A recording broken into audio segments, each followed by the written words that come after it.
Be seated, please, and turn to Mark chapter 12. Mark chapter 12. We have two more sermons, God willing, from Mark chapter 12.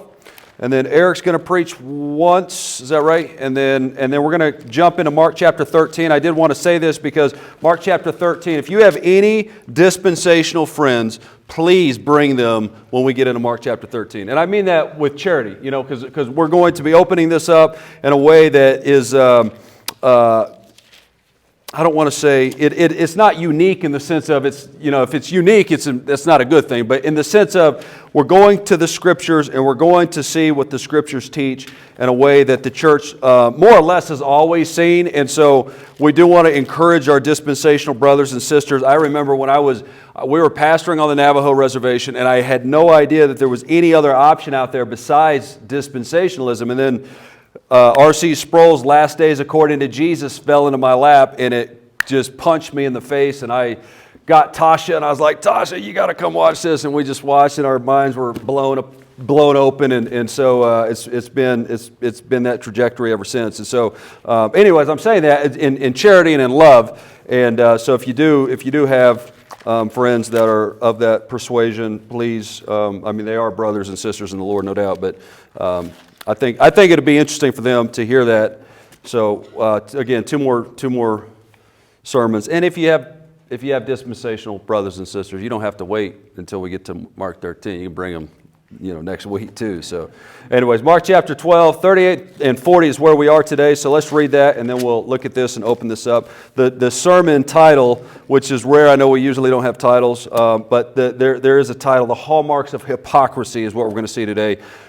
Dealing with these scribes. So the hallmarks of hypocrisy. So Mark chapter 12, 38 through 40. In his teaching, he was saying, "Beware of the scribes who like to walk around in long robes and like respectful greetings in the marketplaces and chief seats in the synagogues and places of honor at banquets, who devour widows' houses and for appearance's sake offer long prayers. These will receive greater condemnation." Now, here we have a backdrop. So the context of this is critical, because if you go back throughout Mark chapter 12, more or less every single time Jesus speaks or says something or interacts with people, it's usually people who are called the scribes, the Pharisees. We've seen Herodians by now. We've seen these people already. And so when Christ is dealing with this, you remember last week, remember who he responded to. Look at verse 35. And Jesus began to say as he taught in the temple, "How is it that the scribes say that the Christ is the Son of David?" So he's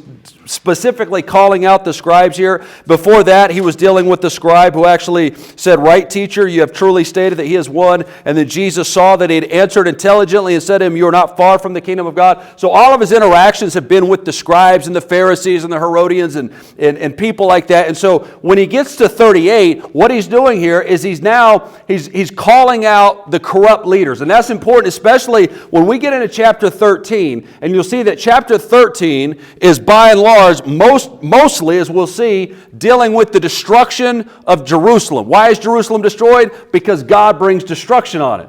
Just like God brought destruction on Israel in the Old Testament. Whenever they're rebellious and whenever they become hypocritical and they become false teachers and they become self-seeking, what does God do? Well, he raises up Nebuchadnezzar, he raises up Assyria, he raises up foreign powers to come and destroy those people. And that's what we're going to see happen whenever we get to Mark chapter 13. Christ is going to warn them, the scribes specifically, about this, that God is going to come in and destroy Jerusalem. And that's exactly what happened in AD 70. And so, but before we get there, he's kind of given us a little hint of this. So he's coming and he's saying, listen, these are people. Now, you remember when he fed the 5,000 and he saw that they were like sheep without a shepherd?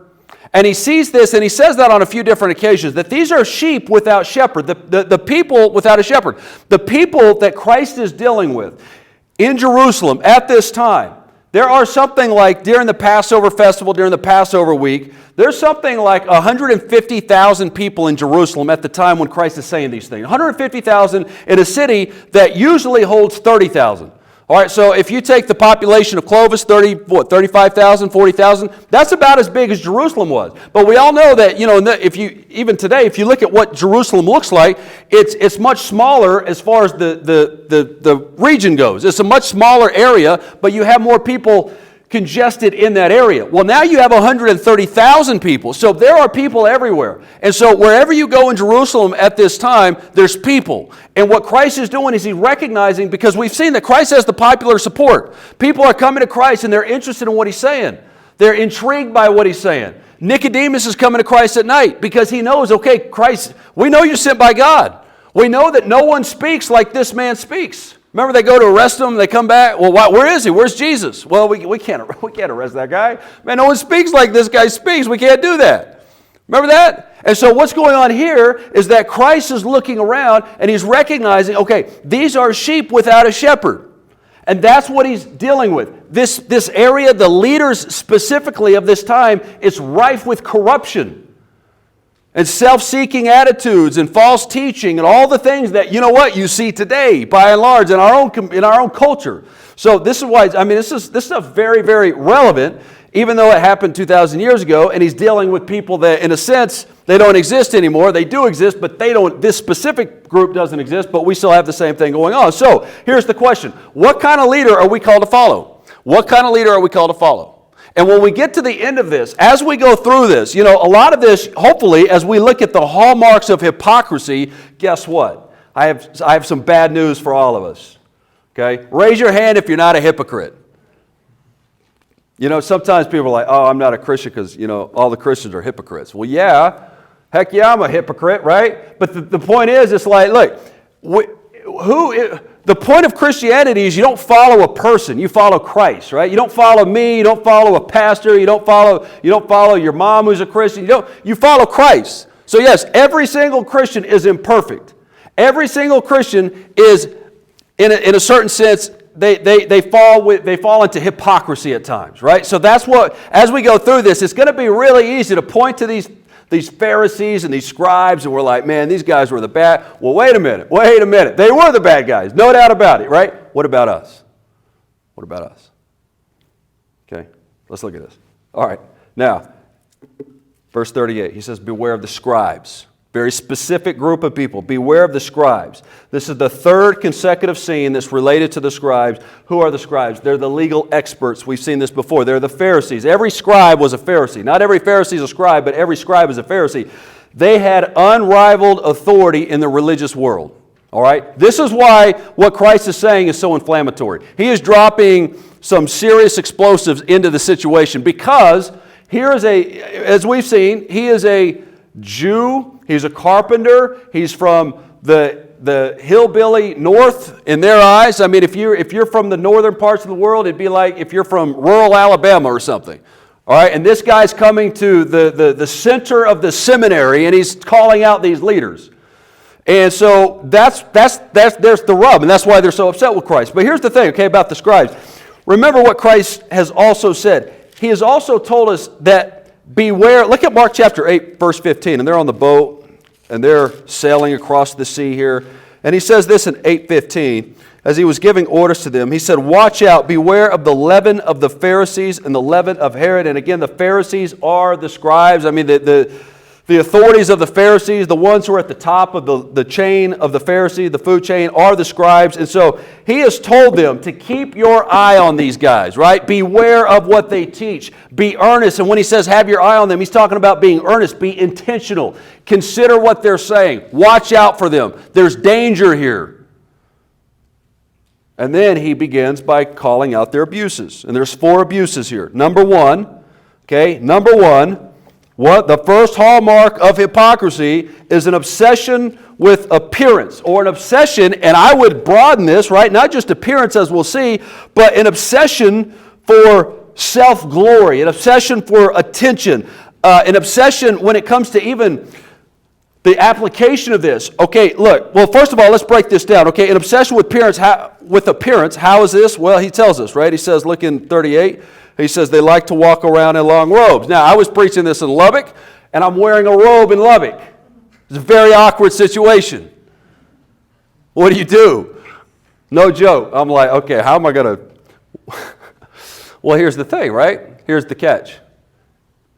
Oh, yeah. Everybody in the days of Christ wore a robe. What is Christ wearing right now? Christ is wearing a robe, right? What was Christ? He wasn't wearing a toga. He's wearing a robe. Everybody's wearing a robe. So he's not specifically talking about, okay, hey man, you can't. What he's talking about here is when you're, and the other thing is this, okay, is it wrong, let's say you have a job interview. What do? You dress up. Let's say you're going to meet the President of the United States. What are you going to do? Well, you're probably going to dress up, right? What if you, there was a professor that I read about, this has been a while, but he was a professor at, I'm going to forget the name, somewhere in the Northeast, over by Maine actually, somewhere in New York. And he was a professor there. And he's talking about, now this is like 2005, okay? And he's talking about how the students nowadays, and he's a professor, the students nowadays, he's like, they come in there, they're wearing their pajamas. They're wearing their like athletic gear. And he's like, what is this, And he's talking about how whenever, 20 years ago, students would come and they're all dressed up and they're there to learn and stuff. And he was comparing that to like when he goes to the jails, because when he goes to the jails, obviously you don't pick what you wear, but there's a sense of respect. There's a sense of longing to be there and appreciation for what they're doing. And so the reason I'm saying that is because when we go through this, dressing up is not the problem. Okay? That's not the issue here. Wearing a robe in this sense is not the issue. And in fact, I gave this whole, the thing about the Genevan robe is actually it hides the person. That's the whole point. It's supposed to hide you so that you don't see how fancy my tie is or how fancy my slacks are or whatever. It hides the whole person. That's the point. It's supposed to hide you. Now, at the same time, can you wear a Genevan robe for the sake of self-glory or self-promotion or self-prominence? Yeah, I guess you could, right? Just like that could happen with anything, though. So what he's dealing with here, it's a matter of the heart.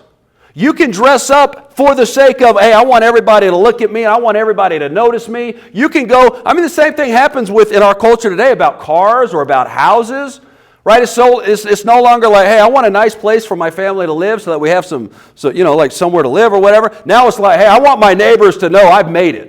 I want my friends that I grew up with that thought I was, like a runt or whatever, I want them to see this car that I'm driving so that I can kind of rub it in their face. You see that? So it's about the motive.